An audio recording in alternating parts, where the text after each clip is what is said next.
lesson, and today we are going to learn parasitology, and there is some of the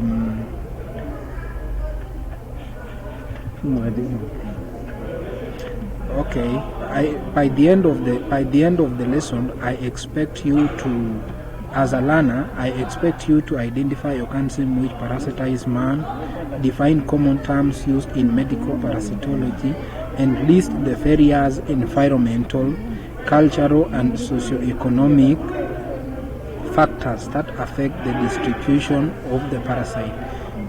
I expect each and every one of you to know all this by the end of the lesson.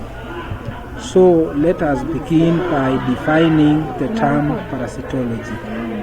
Parasitology is a science that deals with parasite, and we have got a parasite. So parasite is an organism living temporarily or permanently in or on another organism, that is a host, from which physical or physiological dependent upon a parasite. So we proceed and we can also learn on the features of a parasite. We have got 4 features of parasites. That is, a parasite is smaller than the host. Number 2, it outnumbers the host. Parasitology.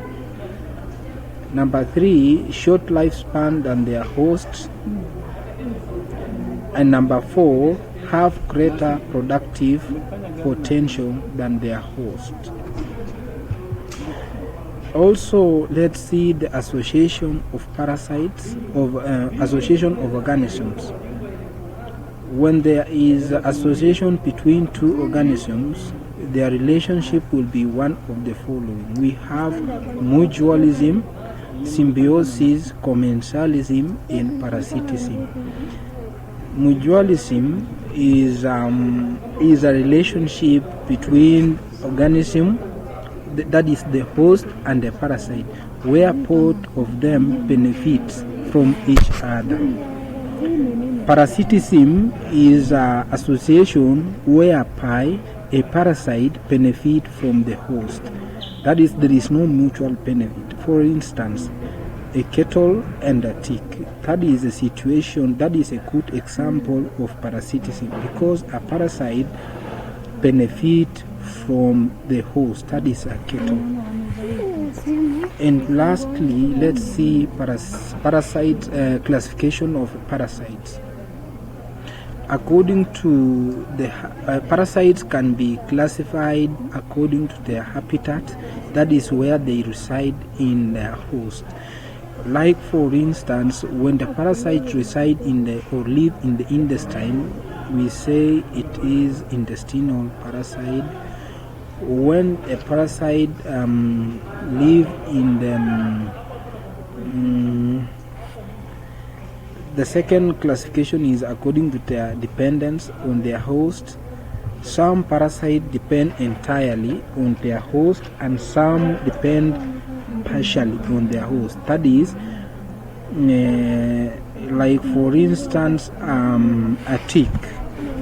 Tick depend partially on the host, while those parasites that live in the intestine might depend on their host for the entire life. Classification number 3 is according to their pathogenicity. That is what they cause to their host, the disease. And then let's proceed and define the term host. Hosts are organisms which harbor the parasites. The host, types of hosts, we have got 5 types of hosts. That is, definitive host, intermediate host, reservoir host, and carrier host. And lastly, accidental or incidental hosts. Let's also define affector. and a vector is any arthropod or other living carriers which transports a pathogenic microorganism from